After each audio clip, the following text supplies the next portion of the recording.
El 9 Channel presenta Catadistas.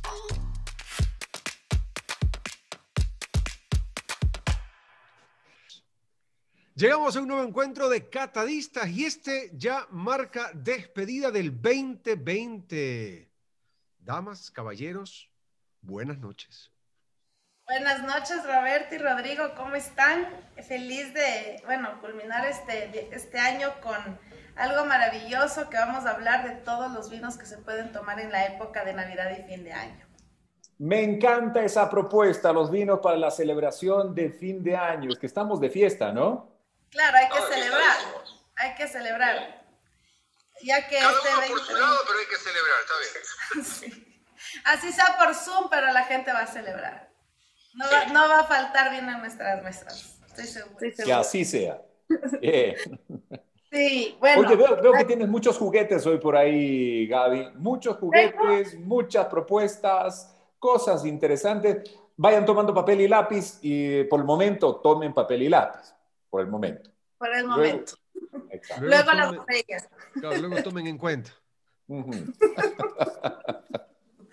A ver, vamos a empezar. Yo siempre recomiendo al principio de una cena o de una bienvenida dar un espumante. El espumante es el aperitivo. ¿Y qué significa? Que nos va a abrir el apetito. Y como en Navidad siempre estamos comiendo, y en fin de año, qué mejor empezar con el estómago vacío y que tengamos ese chis de burbujas que lo que va a hacer es abrirnos el apetito y que nos dé primero ganas de celebrar y después ganas de comer. ¿Sí? Entonces hay dos maneras de utilizar un aperitivo. Puede ser un espumante o puede ser también un vermouth. El vermouth también funciona muchísimo para abrir el apetito. No sé si saben qué es el vermouth. Cuéntanos, por favor. Les voy a contar un poquito. El vermouth fue hecho justamente para hacer un vino que tenga muchísimas especies y muchísimas hierbas. Era utilizado como una medicina, ¿sí? Y lo que hicieron en España fue perfeccionar el vermouth. Ahora se utiliza como un aperitivo, pero era tan fuerte el vino en esa época que para quitarle toda esa astringencia le metían especies, le metían hierbas. El vermouth tiene más de 60 hierbas, ¿sí? Y eso es súper interesante porque primero también podría ser utilizado como un digestivo o un aperitivo. Con un poco de un hielo, un shot de vermouth y una cascarita de naranja y están en la gloria. Y eso funciona muchísimo como para empezar la noche, ¿no? Perfecto. Dos opciones para empezar la noche. ¿Tú dices el vermouth o un espumante? Exactamente. Ok. El vermouth también con un poco de agua con gas funciona y se vuelve súper refrescante. Esos son dos tips ahí que les doy para empezar. De bienvenida. Yo me apunto por el vermouth entonces en esta ocasión. Exactamente. Listo. Estoy haciendo mi bitácora. Yo espumante anotado. A mí el vermouth, no soy muy amigo del vermouth. No me gusta mucho. Pero sí, yo con espumante estoy ahí, tranquilo. Perfecto. Me voy con cava y me gusta el tema español y me quedo tranquilo. Rico. Ahora, si es que nosotros vamos a comer un pavo, ¿sí? El pavo va a depender mucho qué le pongamos al pavo. Hay personas que le hacen un relleno súper fuerte adentro de diferentes carnes o con tocino. Hay personas que hacen la salsa de arándanos. Hay otras personas que utilizan una salsa de ciruela. Y cada salsa es muy diferente, ¿sí? Y la textura y la crema que va a utilizar ese pavo va a hacer que decidamos con qué vino lo vamos a maridar. Entonces, un matrimonio perfecto, yo siempre digo que puede ser el Syrah. El Syrah con un pavo con salsa de ciruelas, ¿sí? Va a hacer que la ciruela se vuelva menos dulce, va a bajar la acidez del Syrah y se van a complementar. Si nosotros tenemos un pavo bastante al horno de leña, sin mucho aliño, ¿no es cierto? Y con sal en grano, un Malbec, un Carmenere, se puede combinar súper bien. Y si es que ya estamos hablando de ser, porque a veces que la gente se come el lechón y no se come el pavo, ¿no? Porque ya depende mucho de las familias. El cerdo también puede maridarse súper bien con el Syrah. El Syrah es una cepa súper linda porque dicen que nació en Jerusalén, ¿sí?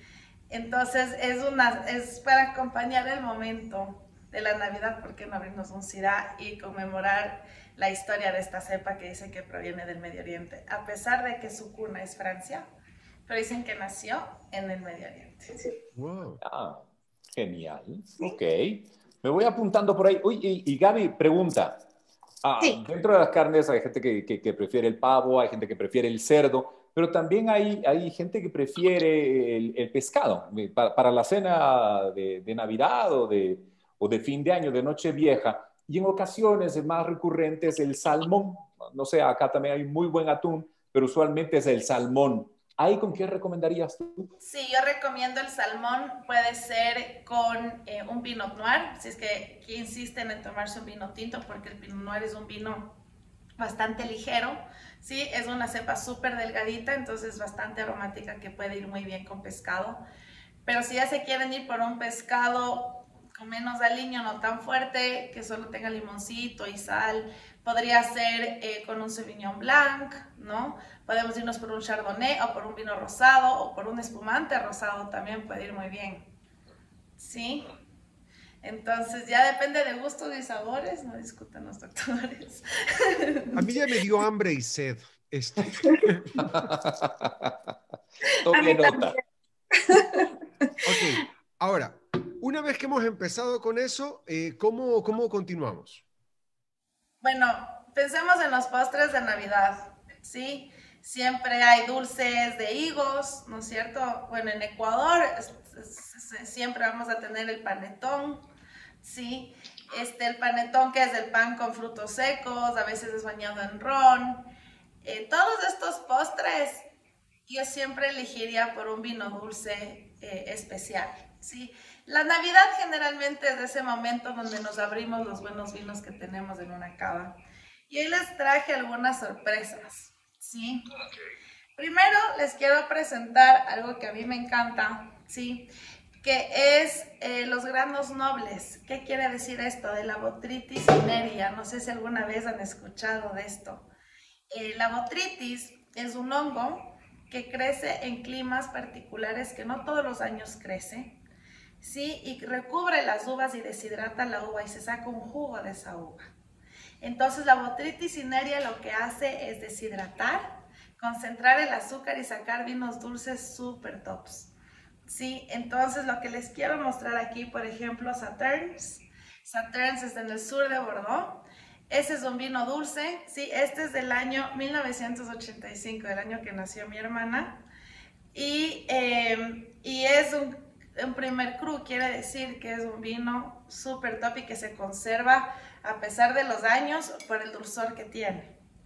Ahora, si nosotros hablamos de otra cepa donde hay la botrytis, podemos irnos por el Tokay. Tokay es un sector en Hungría muy famoso por crear este hongo, ¿no? Por tener este hongo en los Trocay, viñedos. ¿verdad? Sí, de ahí escuchamos late harvest. ¿Qué significa esto? La cosecha tardía. La famosa cosecha tardía lo que hace, por ejemplo, aquí tengo uno de Argentina, de Rutini, ¿sí? Algo que me encanta a mí de la cosecha tardía es que dejan que la uva repose en la planta y se deshidrate y cuando ya está hecha pasita, se saca ese jugo. Entonces, cuando hablamos de cosechas tardías, estamos hablando que las uvas se las dejaron en las plantas hasta mucho después de la cosecha para que tenga esa concentración de azúcar y sacar vinos más dulces y más nobles, ¿no? Para este tipo de postres que hay en Navidad, que yo creo que es una de esos maridajes que Es uno nunca delicioso. se Y olvida. Gaby, hay una pregunta. ¿Es por eso el color inclusive de Late Harvest? Usualmente son colores un poquito más a tonos dorados, más amarillentos, oscuros. Exactamente, porque estamos sacando el jugo de esa pasa, ¿no? Entonces, obviamente vamos a tener dorados más intensos y para que tengan una idea, mientras más oscuro, o sea, mientras más tiempo pasa la uva, más oscuro va a ser ese jugo, ¿no? Entonces, mientras más tiempo está la uva en el viñedo, vamos a tener jugos muchísimo más dorados, más intensos, con más intensidad, más untuosos. Y una de mis uvas favoritas y de uno de los procesos que a mí me encantan es el famoso ice wine. El ice wine es un proceso que lo hacen en Alemania y en Canadá. Es muy famoso y lo que hacen es que la uva se congela en el invierno. ¿Sí? Cosechan la uva a menos 12 grados centígrados y por cada uva hay dos botes. Y lo que ellos hacen es sacar el jugo de esa uva congelada. La cosecha es manual. Entonces, no solo que es un proceso donde estamos atendiendo a gente a menos 12 grados centígrados cosechando y sacando uno de los vinos más exquisitos dulces que hay en el mundo. ¿Y por qué es tan especial? Porque a pesar de que es dulce, tiene una acidez súper potente. Entonces, no es empalagoso, sino más bien se vuelve un vino con una complejidad aromática súper interesante. ¿A qué temperatura es la ideal para servirse ese vino? 9 grados. O sea, los vinos dulces, late harvest, ice wine, todo lo que es Botrytis cinerea, lo que es Tokai, ¿no? Todos estos vinos bien fríos. Porque como están dulces, si los tomamos a una temperatura muy caliente, vamos a sentir solo el azúcar y se nos va a ir todo el perfil aromático. Ahora yo hago una pregunta sobre algo que me gusta a mí, que es el Oporto. Claro, el Oporto, aquí también todo tiene Gaby. Tú solamente... Yo lo único que quiero es que me inviten, pero... Oye, a ver, cuéntanos sobre el Oporto. A ver, el Oporto empezó justamente porque veían que con las colonizaciones del vino no duraba tanto tiempo, pero al tener un vino más alcohol, sí, ahí se servía como alimento en los trayectos de las colonizaciones. Ahora, el Oporto es un vino que le agregan aguardiente de jugo de uva, ¿sí? Estos se llaman vinos fortificados. Y el Oporto es, digamos, la región más famosa de este proceso. Hay una historia que a mí me encanta que es de Ramos Pinto, no sé si habían escuchado de él. Ramos Pinto era un productor de vinos de Oporto que lo que él hacía era uno de los marqueteros más famosos de la época y lo que él hacía era tener en la etiqueta, él era encantado del cuerpo de la mujer, entonces tenía desnudas en las etiquetas. Esos vinos vendía en Brasil y como era pana del obispo, vendía vinos de consagrar. Entonces es muy chistoso porque él mantenía los dos mercados tomados, ¿no? Y hacía cosas que eran totalmente incoherentes, pero al mismo tiempo le fue muy bien. Fue uno de los vinos más vendidos en Brasil hasta el día de hoy. Es uno de los vinos más reconocidos en Portugal y es una de las bodegas más visitadas por los turistas. Wow, ahí está bien, marquetero, vinero marquetero. Exactamente, y algo que a mí me encanta de él también es que cuando los clientes llegaban a la bodega, él les sentaba en una silla súper grande y él se sentaba en un banquito. Entonces él hacía que la gente que visite y que pruebe su vino se sienta empoderado de ese vino y que lo quiera comprar, ¿no? Entonces toda la historia de Oporto es justamente toda esta historia de trayectoria que hay detrás de lo que es el marketing. Y los portugueses en eso se ganaron el premio. Sí, qué belleza. Es un recorrido, pero es que hay para cada momento, para cada instante, para el gran opening y para el gran final. Y para el gran final, un cachón. Café ecuatoriano, tú medio oscuro, por favor, noroccidente de Pichincha. Gracias. No, para el gran final yo creo que el Oporto es un súper buen closure. Pero a veces ya estamos saturados de tanto dulce y tanta comida. Y yo siempre recomiendo tomarse un espumante sequito al final. Un espumante brut puede como que alivianar todo. Espumante, no, espumante al final, espumante al principio y al final. Y al final, sí.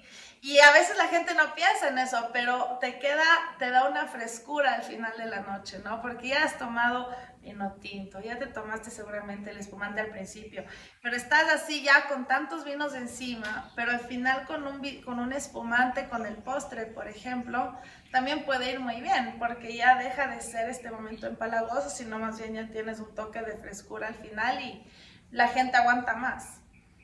¿no? Entonces ya depende mucho de quién va a ir, qué es lo que a la gente le gusta, cuál es el postre que se va a dar. Si es un mousse de maracuyá, por ejemplo, qué mejor acompañar con un espumante. Es un maridaje único porque las burbujas expanden todo el mousse en la boca y se vuelve un juego de textura inolvidable. Entonces, hay para todos los gustos, para todos los sabores, para toda la gente que le gustan los vinos dulces. La Navidad y fin de año es el momento de abrir esos vinazos. Y bueno, feliz de culminar este año junto a ustedes y poder compartir un poquito de nuestros conocimientos. No, para nosotros del vino, encantados, ¿no?, de haber podido aprender, conocer, descubrir cada vez más cosas que están muy cerca y a veces uno no tiene la delicadeza de la mirada y la delicadeza de los sentidos para poder percibirlas, pero ya hemos con Catadistas conocido cada día más y más cosas nuevas. Así que a ti, mi querida Gaby, un beso grande, que tengas una feliz Navidad, un excelente inicio de un 2021 venturoso con tu familia, ¿eh? Y tú también, Rodrigo, por favor. Igualmente, mi querido Robert. Lo mismo, Gaby. Oye, lo lindo de esto y de este proceso que hemos seguido con Catadistas es que, claro, semana a semana se va generando un nivel más que de conciencia, de conocimiento. Y eso te invita a un disfrute consciente realmente de lo que tienes ahí. Valoras mucho más lo que hay atrás de cada producto, ¿no? Que es una cadena enorme, son productores, son años de cultivo, son técnicas, son desarrollos, son profesionales de gran talante los que están atrás de cada una de esas botellitas que Gaby nos ha mostrado hoy, por ejemplo, y cada una tiene su valor propio. Muchas de ellas inclusive son patrimonios dentro de cada país. Qué cosa tan linda poder descubrir eso semana tras semana en Catadistas. Gaby, abrazo grandote para ti, Roberto, amigos, a todos, un abrazo grande. Que estas fiestas sean ese momento que estamos esperando. Bueno, hoy con un reencuentro digital, pero ya vendrá el tiempo para darnos el abrazo en carne y hueso, ese abrazo que ha tenido que esperar durante este 2020. Por mi parte, abrazos grandes y una linda, linda Navidad. Que venga un 2021 espectacular. Igualmente una feliz Navidad, un feliz año, que disfruten, que se tomen ricos vinos y les esperamos en el programa de Catadistas. Un abrazo grande. Un abrazo grande. Chao. El 9 Channel presentó Catadistas